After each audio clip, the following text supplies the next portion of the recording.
What's up, guys? It's RPM. Let's make a bass together, you and me. Alright, so I'm gonna do a specific kind of bass today. This is using granular synthesis, which I really don't know anything about, but I do know how to do some things, and I'm gonna show you those things. So we're gonna start off with this plugin here, and it's not a synthesizer or anything that you would think would make bass. In fact, it's really annoying right now. I want it to stop. Hold on. Okay. So this is a vinyl plugin, and basically just mocks like vinyl. That's all you need to know. I'm gonna put it in the year 2000 because I don't live in the past. I use this plugin a lot. It's free. Google it. Go get it. Alright, so I'm just gonna record like 4 bars of this. I'm gonna record 4 bars of this, please. Come on, this worked earlier. Alright. I'm retarded. It's muted. Alright, it's fine. Just ignore that.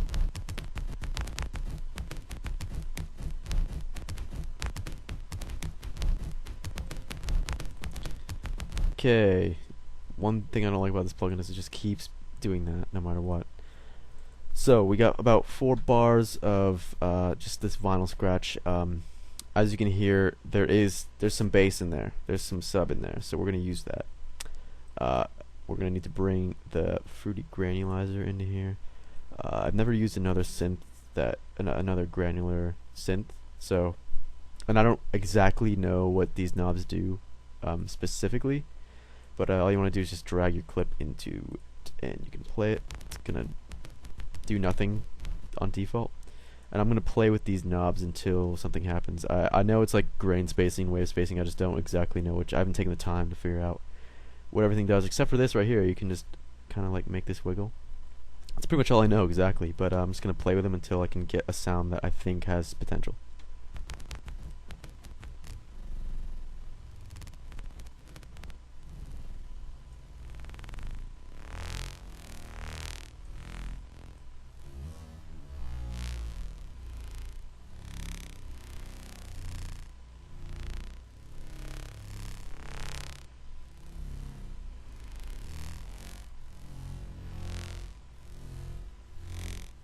Alright, you should be able to hear that you can, like, that has potential there. Like, you can make that into a sweet bass, alright? And that just comes from some vinyl scratching. It's the great thing about granular synthesis. So basically what I think is happening, and this is just my theory because I don't really know how this works, it's taking each individual scratch and just splitting them into their individual grains or little, like, pieces, I guess, of the sound. This is so not technical. Just imagine that I know what I'm talking about. And then it's just like making, since they like vary so much, it's making it into this kind of weird like wobbly sound. So you can do that with like any weird recording. Just try it out. Just experiment. So like I said, you can hear there's potential there, but you gotta bring it out. So basically what I'm hearing is, first of all, this needs to be way louder, so I'm going to turn this up, and I'm going to bring this up all the way. I'm going to cut out what we don't need. I'm going to boost the high end a little bit. And then I'm going to compress it because it's really kind of flamboyant. I don't know if that term applies here, but I just used it anyway, so.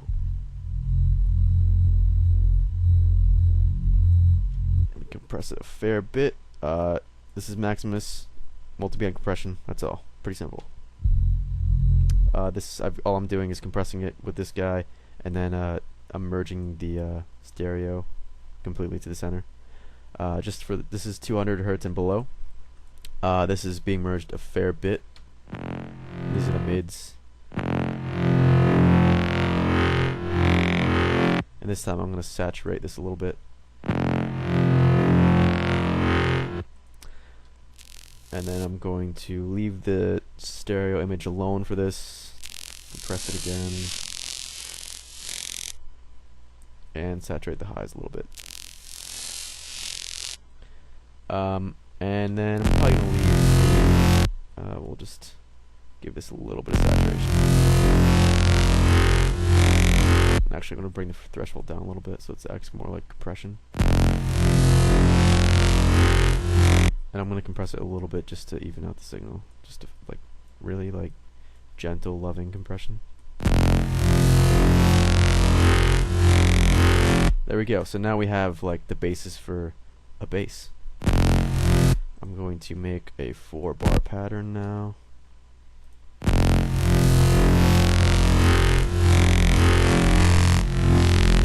Next thing I'm going to do is bring in camel fat. If you don't have camel fat, just go get it right now. Stop listening to this tutorial. I'm just kidding, you can keep listening. Just get this as soon as possible, because this is like the bass plugin of destiny. It's a distortion filter type fattening guy. Alright? That's all you need to know. Just get it, learn how to use it. It's like a must-have for basses. So it's got all kinds of really cool distortion. I'm just going to distort it like a little bit, because I plan on like resampling this and adding a lot of distortion to it. And I want to just stack as much like different kinds of distortion as possible. So we're already saturating it a little bit. We're just going to add a little tiny bit of these kinds of distortion. So basically, I kind of know what these percentages are going to sound like from just playing with camel fat a lot. But that's like not that much at all. Here, I'll play it for you. So you can hear it's being distorted, but it's not too much yet. I'm going to add some compression. I'm going to add a comb filter. This is what the comb filter is going to do. I'll show you.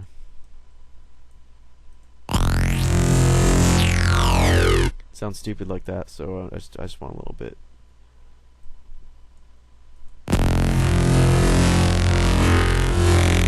You can't hear that explicitly now, but it is there. It's doing some crazy stuff to it, so once we resample it and distort it more, it's going to bring that out.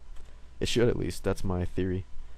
This is all of this, everything I'm doing is based on theories that I have that may or may not be completely wrong. So if you know, you can correct me in the comments. That'd be great. If not, just doesn't matter, because I like the way it's sounding so far. Oh, this is the most important thing, by the way, vocodex. So basically what happens is I'm not vocoding anything. This is basically like vocoding itself. I believe that's how it works. And what's gonna happen is anything vocally in this sound is gonna be enhanced by the vocoder. So let's say you have a massive patch and you're like running filters on the massive patch that are like kind of like, I don't know if it's somewhat vocally, which usually has to do with some resonance, but it might sound a little stupid, but like you kind of have to like balance out the resonance and the vocal sound. So like if you take down the resonance, there won't be enough vocal sound. If there's too much resonance, it sounds retarded. The nice thing about vocodex is that it'll take that resonance and make it super vocally sounding without sounding too stupid. And obviously you're gonna have to distort the resonance. I don't know why that's obvious, but I think that's what sounds best to me. And just run it through vocodex and it'll sound crazy. For example, you have this.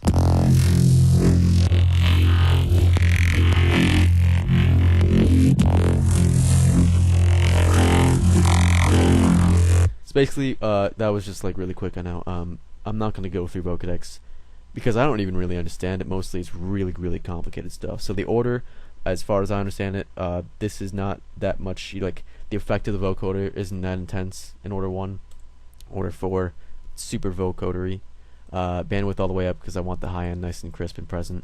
I believe this is the bandwidth multiplier, and all the way to the left is like, again, like really like resonant-ish and vocally. So like, the sound will be kind of like you'll hear a lot of resonant peaks. On the right, it kind of like flattens everything out and makes it more consistent and more. It sounds less vocally and more of like a consistent bass. So I really want these vocally sounds. And then this is the pitch of the modulator, which in this case is itself. So I'm just bringing it all the way down and getting a nice bassy sound. These are the number of bands. I'm just bringing it down a little bit because when you mess with this, it changes the high end a lot. So now you have some crazy vocally sound. This is the best one I've done yet, I think.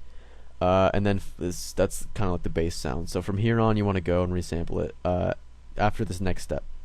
So first of all, you need to know that this is granular synthesis. Like this is not actually the note C. I don't really know what note this is. So we're gonna have to tune this.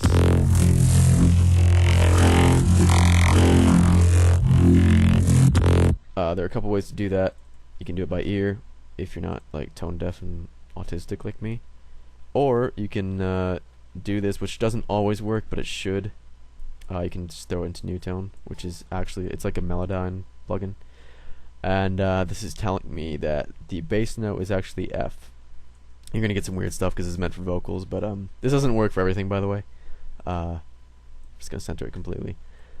So our note is F. I want to, first of all, I'm just gonna take these down.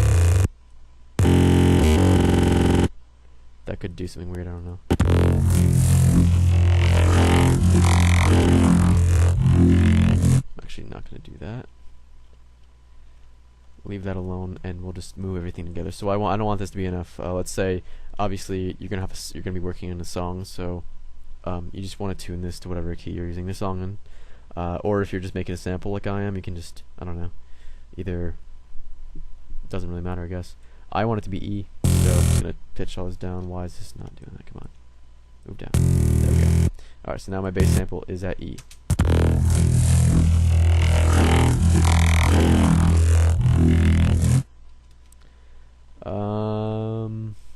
So that's good. Alright, so now we have a bass sample. Boom, there you go.